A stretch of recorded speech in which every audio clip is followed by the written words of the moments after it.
एक श्रीदाम नाम के भगत थे, श्रीदाम नाम था उनका। वो भगवान के परम भक्त थे और निष्काम भक्त थे। तो उनको पहले एक राज कर्मचारी के यहाँ नौकरी मिली। उनकी निष्कामता देखकर मंत्री जी ने अपने पास रख लिया और निष्कामता और प्रवीणता देखी तो बादशाह के सामने पेश कर दिया। तो बादशाह ने उनको निष्कामता के कारण ही खजांची बना दिया।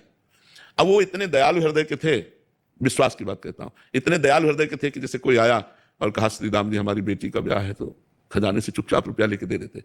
कोई बीमार है, कोई गरीब है, कोई भूखा है, ऐसे परेशान लोगों की वो सेवा करने लगे, खजानती थे।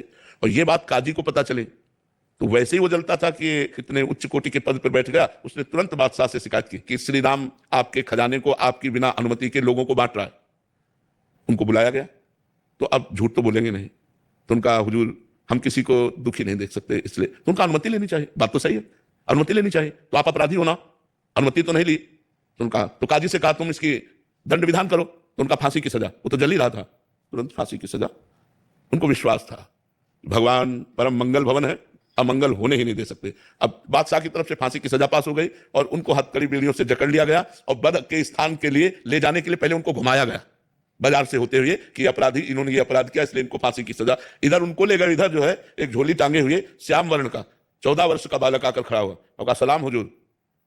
देखा तो देखते ही आश्चर्यचकित हो गए, इतना सुंदर रूप। बोले कौन हो? तो बोले मैं श्रीराम का नौकर हूं। कैसे आए हो? बोले हिसाब चुकाने आया हूं।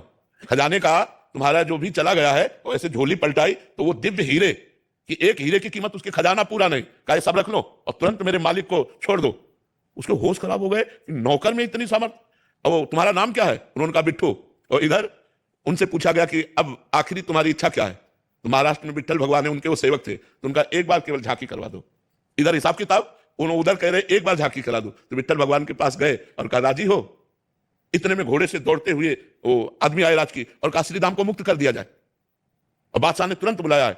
तो बादशाह ने बुलाया और कहा कि वो तुम्हारा नौकर वो हीरे डालकर पता नहीं कहां चला गया, मैं दोबारा देखना चाहता हूं, एक बार उसका दीदार करना चाहता हूं।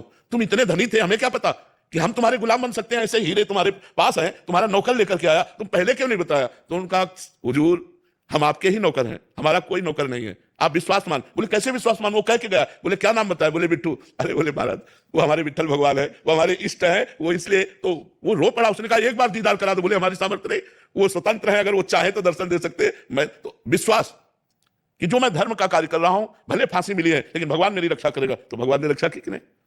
हमारी अंतिम स्थिति तक विश्वास नहीं टूटना चाहिए।